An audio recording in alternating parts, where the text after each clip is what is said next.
Dovoľte, aby som vás v mene spoločnosti SKNIC privítala na prezentácii projektov z výzvy fondu SKNIC pre malé projekty 2024.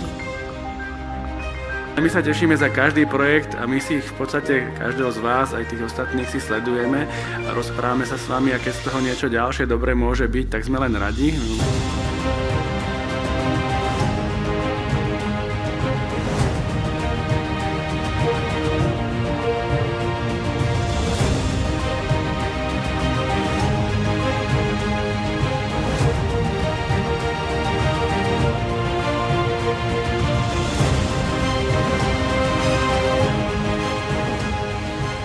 Ja som rád, že som si zase vypočul množstvo zaujímavých nápadov, projektov a snáď nejakých iniciatív, ktoré nám pomôžu riešiť túto našu komplikovanú súčasnosť a dostať sa do nejakej možno svetlej budúcnosti.